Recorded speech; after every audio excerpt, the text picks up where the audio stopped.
One of the great ironies is that the reporting of the Vietnam War was basically resulted in the U.S. military cutting off 90% of future war reporting.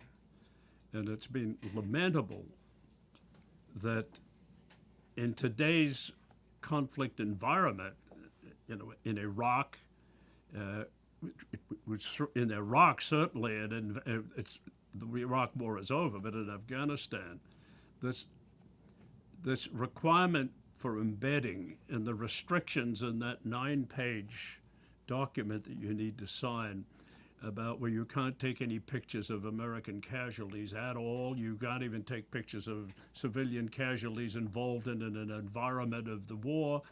You cannot interview anyone without an officer being present. You can't just casually chat with any soldier and use it without being cleared. If you use it and it's negative, you've got a problem. Your embedding license is at stake. And this has led to increasing disinterest by media in covering American operations because the investment of sending a reporter overseas to cover a conflict where Americans are involved is very, very expensive. But you cannot get from those reporters the kind of stories that make the cost worthwhile. I mean, we're in a capitalist world. So Vietnam was not a luxury. The AP spent a lot of money, but getting the kind of stories that the public that were so persuasive and dramatic, they had to be in newspapers. There's no way today that a journalist can go to Afghanistan to get anything from any military operation that will be overriding persuasiveness. That means that the media are not even really bothering to cover a lot of this stuff. It's fading away. Now, what will happen if there's another big war? Well, first of all, I hope there'll never be another big war.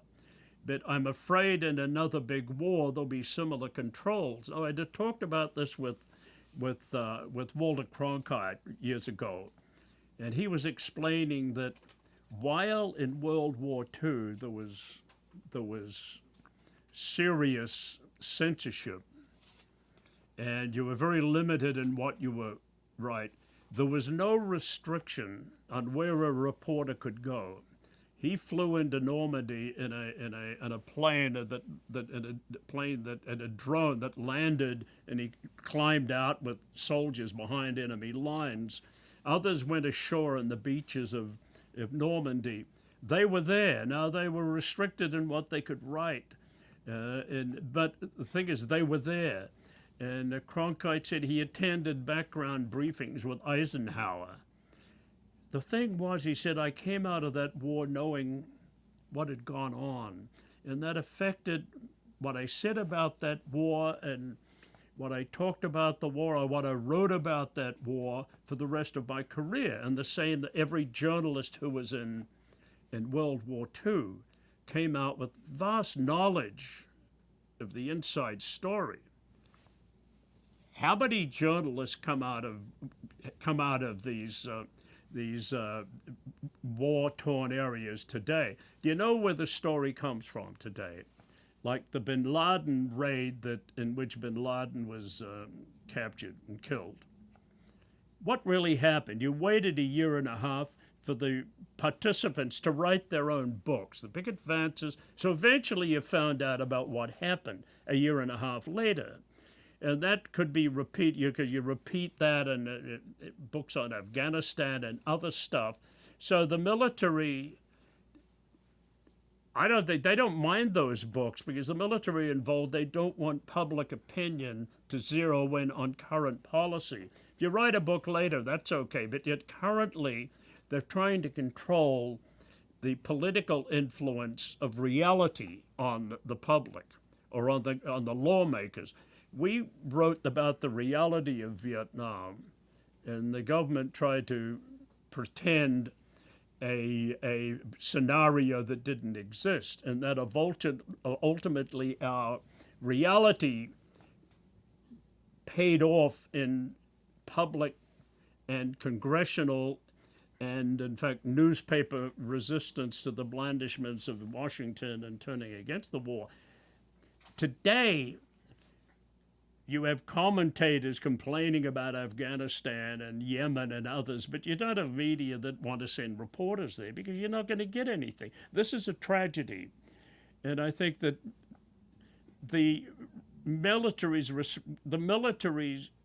are using Vietnam coverage as an excuse not to allow reporters anywhere anymore. And I don't think that is fair.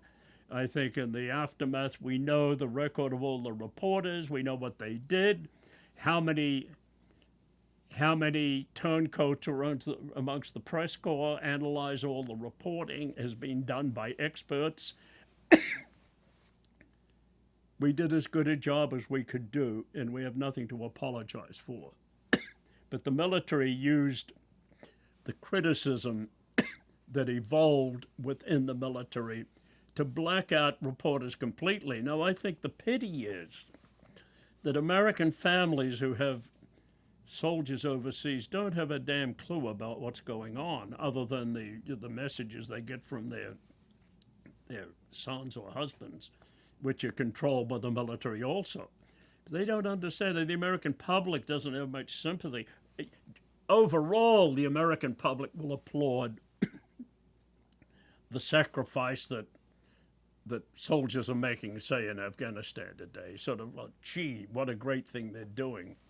They don't have any idea of what that entails, or they don't have any idea of what they should think about it, other than saying, these are patriotic boys. In Vietnam, they were saying, these guys are dying for a stupid cause. The public is in no position really to make a definitive argument about whether it's a good idea or not, and there's so much else going on, they don't have to worry about it. I think that the system is failing in terms of coverage of international events. Now, Washington, hey, classic reporting. Afghanistan and Yemen, no, and I don't blame any news organization for the paying or risking the life of reporters in those locales because of the incredible restrictions that continue on them.